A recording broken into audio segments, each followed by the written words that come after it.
Good day, everyone. We were about to learn Italy and its Latin literature. Maybe you're wondering why I chose Italy together with Latin literature, because the Latin literature started in Rome way back then. So let me give you a little background of Italy. Italy is a country in southern Europe. It is a boot-shaped peninsula that extends into the Mediterranean Sea, lies between latitudes 35 degrees and 48 degrees north and longitudes 6 degrees and 19 degrees east.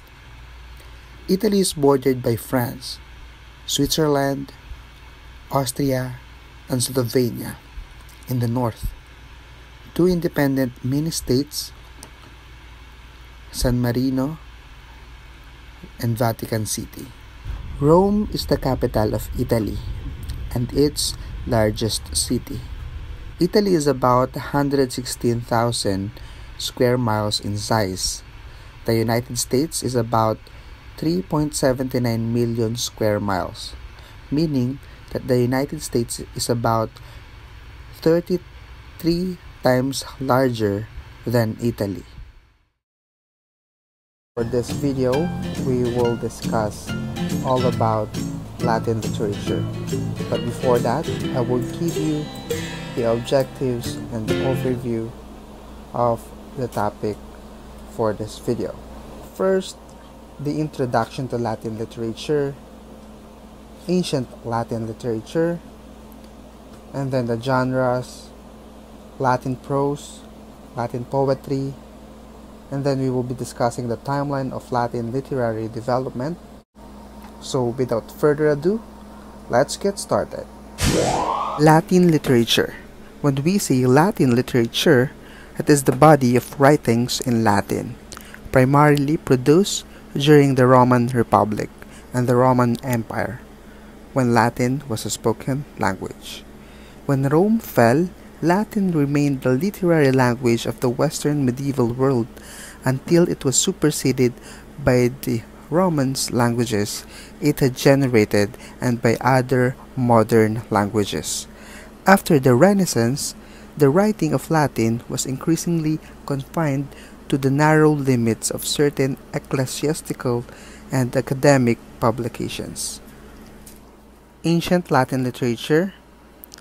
Literature in Latin began as translation from the Greek, a fact that conditioned its development. Latin authors used earlier writers as sources of stock, themes, and motifs, at their best using their relationship to tradition to produce a new species of originality. They were more distinguished as verbal artists than as thinkers. The finest of them have a superb command of concrete detail and vivid illustration. Their noblest ideas was humanitas, a blend of culture and kindliness, approximating the quality of being civilized. The genres, poetry and prose. When we say poetry in the ancient world, by definition, it is literature written in meter. Prose, on the other side, therefore, is a literature not written in meter. Poetry predates prose in almost all literary traditions. Poetry originally was used for an extremely wide variety of subjects, from epics to histories to handbooks, on everything from farm maintenance to treatment of the snakebite. Prose was used in particular for history, biography, philosophy, and letter writing.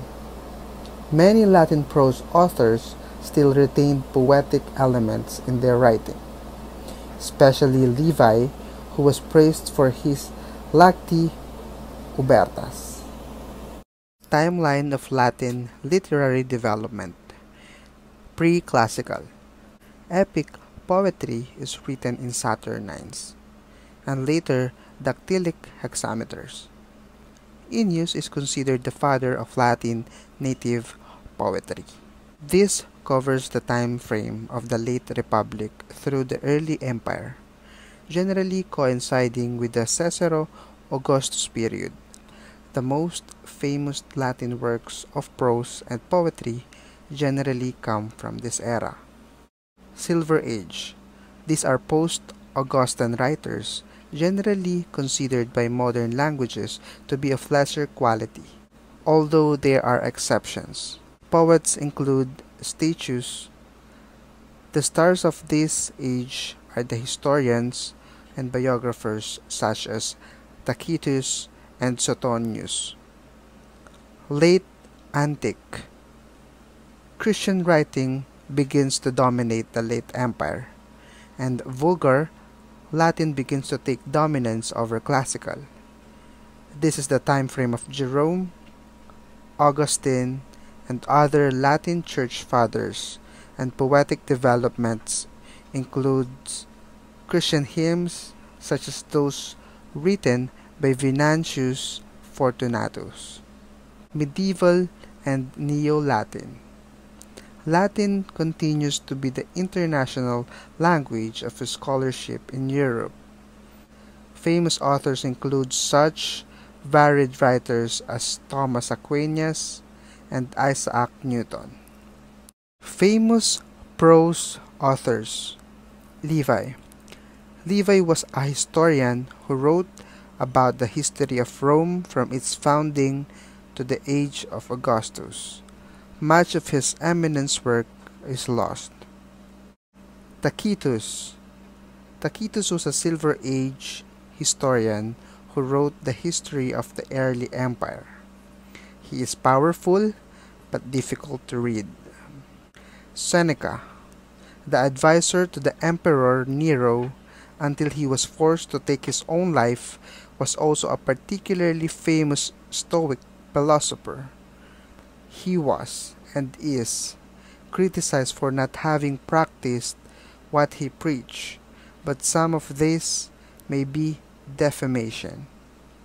Suetonius, a biographer, wrote The 12 Caesars, an account of the character of Julius Caesar and the first 11 emperors, through Domitian. Many very useful pieces of information come from his work. Julius Caesar.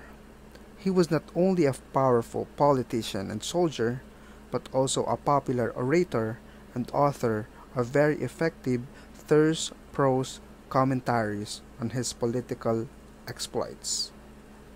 Cicero. He is one of the best known Latin authors. He wrote letters, oratories, philosophies, work on rhetoric, and even some poetry, although it is not up to the standard of his prose work. Famous poets. Catullus. He is widely considered the father of Latin lyric poetry. He was a young author who rebelled against Roman societal norms and wrote poems in a variety of meters. He was heavily influenced by the Greek authors Callimachus and Sappho. Virgil. He is perhaps the most famous Roman poet. His Aeneid was the epic of the foundation of the Roman race. He also wrote other works, including the Eclogues and Georgics. Horace. Horace was another extremely famous Roman poet. In addition to his many other works, he composed the Odes, which were excellent poems in a variety of styles. Ovid. Ovid was the last of the Golden Age poets. He wrote love poetry, including the Ars Amatoria and the Amores. He was exiled to Tomis on the Black Sea and wrote the Tricia until his death. Plautus. Plautus is probably the most famous Roman comic author. The plots of his plays are simple, but his exploration of humor, wit, and dramatic timing and irony made them very amusing, to contemporary and modern audiences. Alright, so that's a brief summary of Latin literature. I hope you enjoy and learn from it. And I'm hoping that it will give you another insight about the world literature. This is Nathan Nool, and thank you for watching.